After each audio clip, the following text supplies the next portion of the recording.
What's going on, you filthy animals? Hope you had a good holiday season. Welcome back to the podcast. Just me today, again. I guess I'm running out of guests.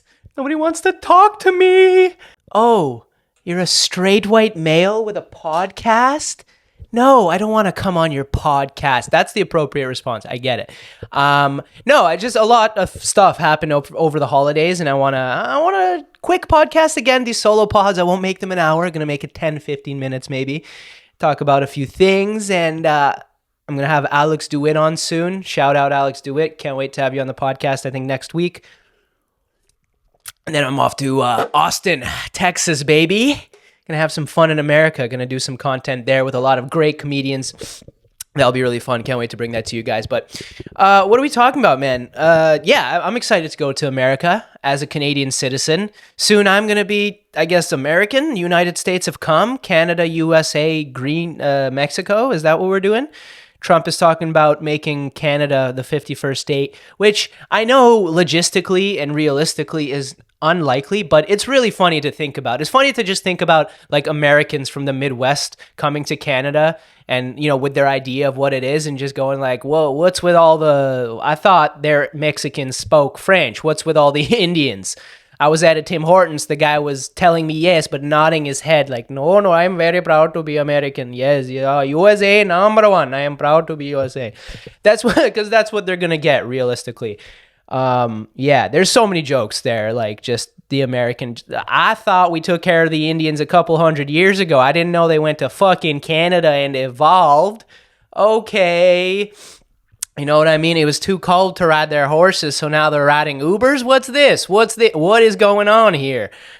Yeah, so I don't think it's going to happen. I would love for it to happen because, I don't know, I just feel like I'm 25 years old, and on a more realistic note, I was talking to my dad about this the other day, and my parents came here from the Soviet Union, and, you know, they worked very hard to build a better life for our family and for myself, and I'm very thankful for that, and that's really awesome. So they have a huge sense of pride in this country and coming to this country, and I totally understand it, but you have to understand that I was born in 99, so throughout my childhood was great. Like I went to school here, I had all the opportunities, I went to, you know, I have 2 degrees, an undergrad and a master's degree from Ontario universities here in Canada, and so everything was great, and I'm super thankful, but, you know, now, ever since I have become an adult, so to speak, you know, like I don't have a lot of memories, prideful memories of Canada, right? Ever since I've had to start paying rent and trying to make it on my own, it's been tough. And you know, how long has Trudeau been in power? It's been 10 years, right? So the only other thing, I was 15 the last time it wasn't Trudeau as the prime minister. And, you know, that's not really a developed brain at all. You don't know what's going on when you're 15. To be truthful, I don't know what I'm doing at 25, and I don't think I'll know at 35 either. But at 15, life is just completely different, and you don't know anything about politics, or, you know, you don't know what taxes are, you don't know how money works. And so, you know, even when you're 20, like when you graduate, I just graduated university basically like a couple of years ago, and it's been horrible. Like, truthfully, as a Canadian, I am scared. I am scared and concerned for my fellow Canadians, you know? And, you know, not to say that everything in the US has been better, but, like, I mean, maybe the grass is always greener on the other side, but it seems like it's a little better, you know? Like everything that happened during COVID with the fucking truckers, right? I have a joke. I say that Trudeau, R.I.P. Trudeau, not literally R.I.P., but he resigned as the leader of the Liberal Party. We'll get into that a little bit, but Trudeau is like our Canadian Batman, right? Because his dead daddy is a rich politician, and he likes to dress up in blackface and beat up on truckers, so it checks out. But no, the government has it's just insane, right? Like, property prices are insane. Like, I'm so far away from being a homeowner that it's not even fathomable. Like, I can't even fathom at this point for me to own a home, Like it's I'm fucking Spotify won't even let me play house music sometimes. That's how bad it is, right? I'll be like, yo, Siri, play David Guetta. She's like, nah, bitch, with that credit score, David Guetta for you.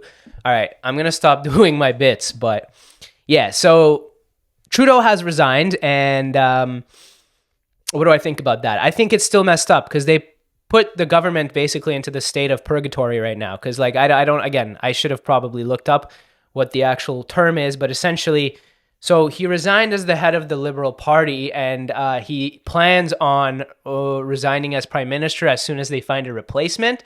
But then they can't start that process until there is like some kind of extended break in the government right now that's in effect. So basically all they're doing is, I think the Liberals are trying to hold on to power for absolutely as long as they can and delay this election for as long as they can, because they realize how they fucked up royally, right? Their house is in complete disorder and they're trying to give themselves as much time as possible to, get any semblance or like come even close to some kind of resolution, which they're not like, and it's been crazy. Of course, I'm not saying the Trudeau, the Trudeau government has been horrible throughout COVID. Like, it was insane. Like, what happened with all the truckers that I was talking about, right? Freezing bank accounts, all this stuff you see, literally like parodies of 1984, right? The George Orwell book, the dystopian society where you're controlled by Big Brother. Big Brother is always watching. That's what Canada felt like. And, again, looking at our neighbors to the south, it looked like things were a little bit better there, right? Not that Biden did a great job, but things were at least a little more free. And, so overall, I'm hopeful. I'm real. People are starting to realize like that it's bad and that we need something different. And, I don't want to cut Trudeau too much slack, but if I were to give him give an argument in favor of his fuck upness, that's not a word, but essentially what I'm saying is that over COVID was a crazy time globally, right? The incumbent governments all over the world have been losing elections, which means that whoever was in charge during COVID has been losing elections as they're happening now because nobody did a good job. And that's what I was saying, right? I was a kid, whether you're 15 years old, 25 years old, 35 years old, 85 years old, we're all on fucking this wild ride together. And if anybody ever tells you in life that they know what's going on, they're fucking liar. Let's say, stop lying to me, bitch. Something you can't do in Canada, because if somebody robs you, you're like not allowed to retaliate. America, baby. I want to be able to protect my house. I don't know. I'm rambling on about politics, but yeah. So that's some crazy stuff that happened over the holidays.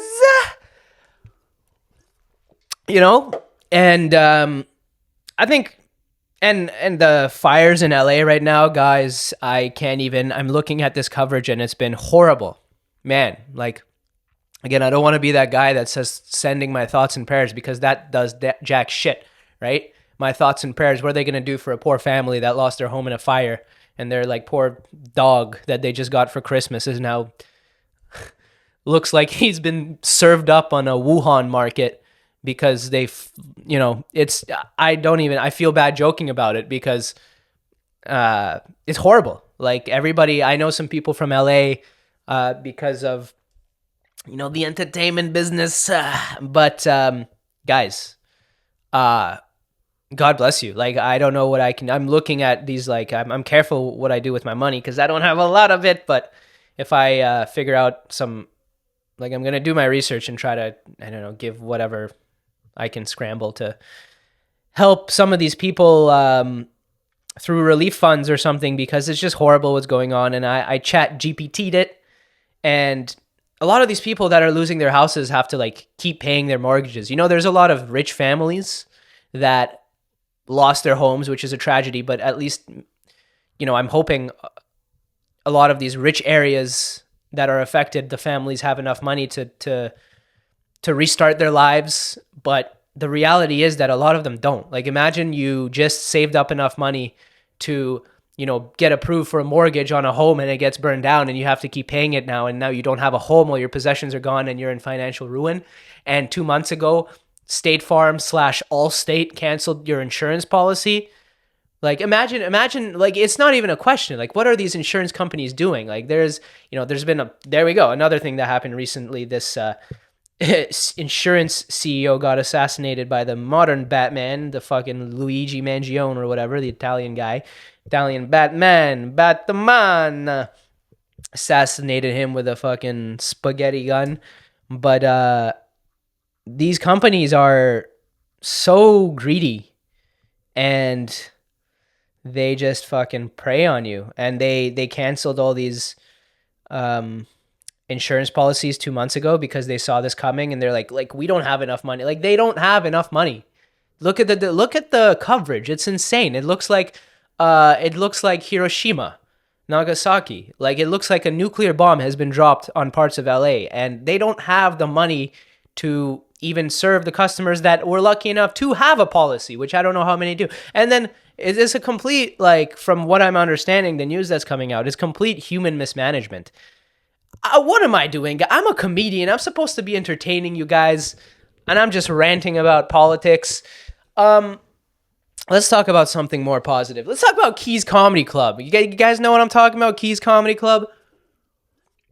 My favorite comedy club in the world. Just got lit up on Twitter. Somebody posted a post on Twitter about it, that it's anti-woke or whatever, and that it's just a room in a dude's apartment, which is not true. But it got like 2 million hits on Twitter, and people are saying that it's actually cool. And a lot of news articles have been coming out about this, about Keys. 3 news articles I know of. Shout out to the reporter from Toronto Today that came to the show, wrote a positive article. The only reporter I know of that went to Keys and wrote a positive review. For those of you that don't understand, it's a small comedy club in Toronto, and you have to go through an alley and go up a fire escape, and it's like in an attic. But it's a fun show. Like, good comedians come through, and people that it's either you get it or you don't. Because obviously the situation, as a paying customer, I understand how you're scared. But then the show is good, and a lot of the time we get like small crowds of like 10 people, and they have the best time because everybody's here. We're in this crazy situation together, and we're vibing, and everybody's having fun. And it's a good time, and usually it's a good time. And some people obviously don't have a good time, and they write reviews, and the negative reviews get a lot of attention.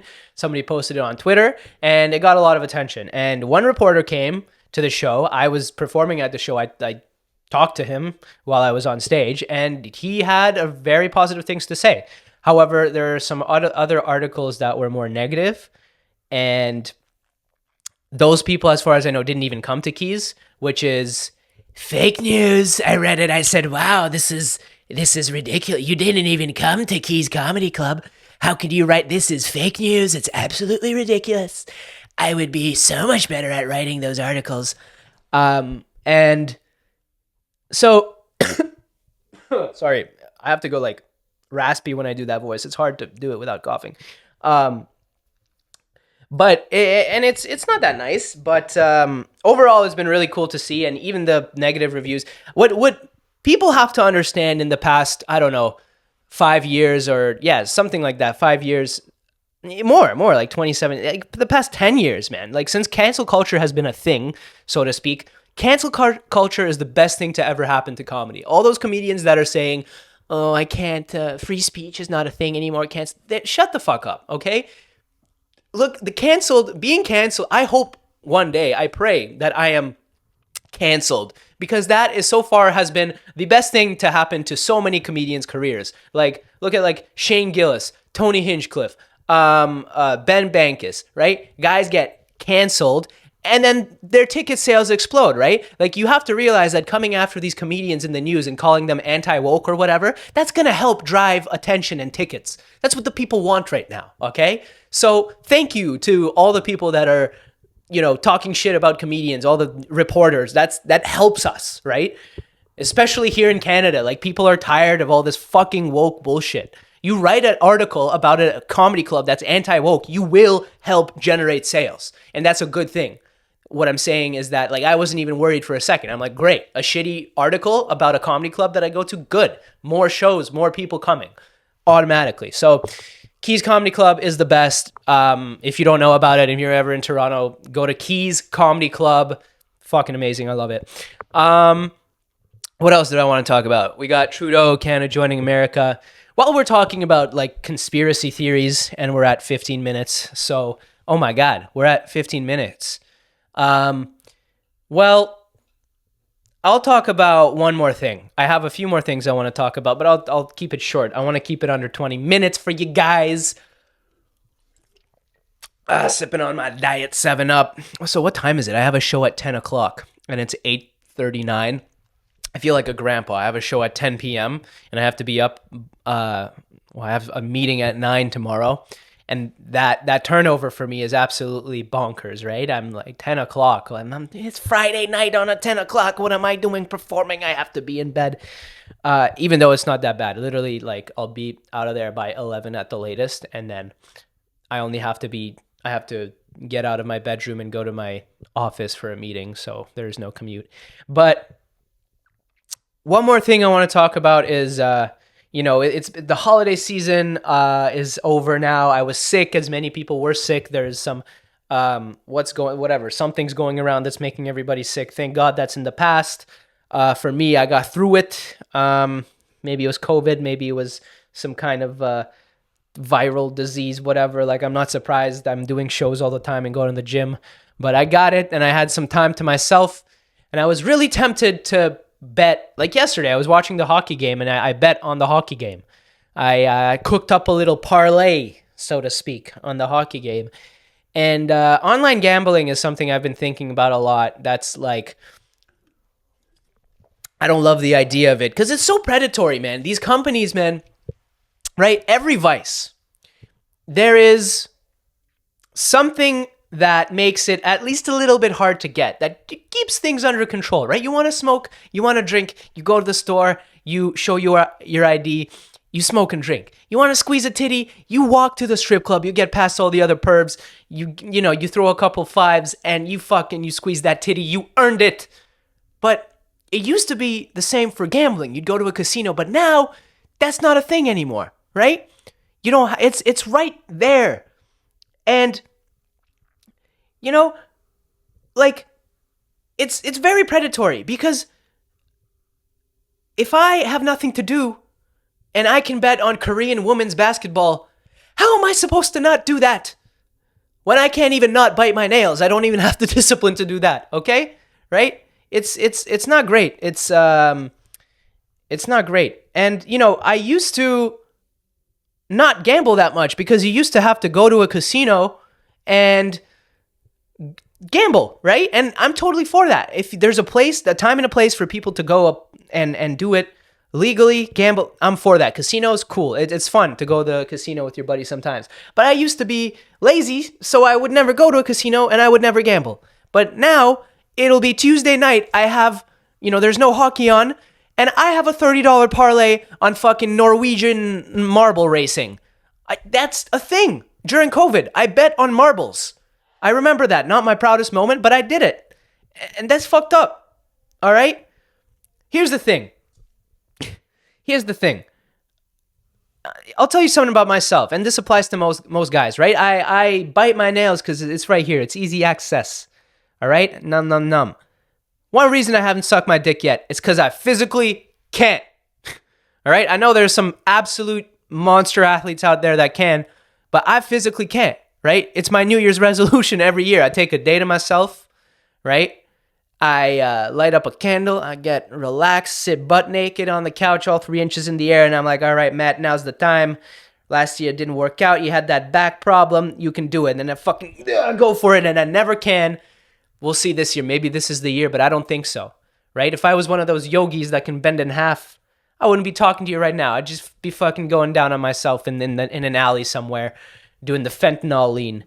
I don't know where I'm going with this. It's just, yeah, yoga. That's why guys do yoga. They want to see ass and get flexible enough to fucking go down on themselves, or maybe even get some of that clenched cuisine, if you know what I'm saying. Yeah. I digress. Online gambling is bad, and I might take up yoga. That's insane. Why does my brain work that way? I don't know what to do. I'm talking to a camera alone about going down on myself because of online gambling. What? Don't gamble online, folks. Don't gamble online. Let me see if I want to talk to you guys about anything else. It's 20 minutes. I did 20 minutes just talking into a microphone. I'm proud of that. I got some things off my chest. I'm just going to post it onto the ether of the internet. Not like this matters anyways, until I'm famous, hopefully one day, and I can actually make money doing shows. Until then, I don't know, 25 of you crazy people will watch this maybe. Probably not. I'm just posting this into the ether, and that's fine. I'm all in, baby. I will make it as a stand-up because I am not getting a regular job after all this is out. I'm burning bridges. We're burning bridges in 2025. We're chasing our dreams. We're chasing our dreams, guys. You should too. If there's something out there that you love, the world is a crazy place. Don't let anybody tell you not to do it because that's all you have. You have yourself, you have the people you love, and you have what you love to do. So go fucking chase it because there's so much shit happening and it's really easy to get lost in all the negativity. If you love something, I feel so lucky that I found stand-up and that I'm pursuing it. I wish for everybody to find something that they love as much as I love stand-up. And goddamn it, if you have that thing, just fucking go for it. Wow, look, I'm fucking Gary V over here. But I'm serious about that. That's my message for 2025. Thank you for listening, guys. Love you. See you soon. Hopefully with a guest next time. Love you.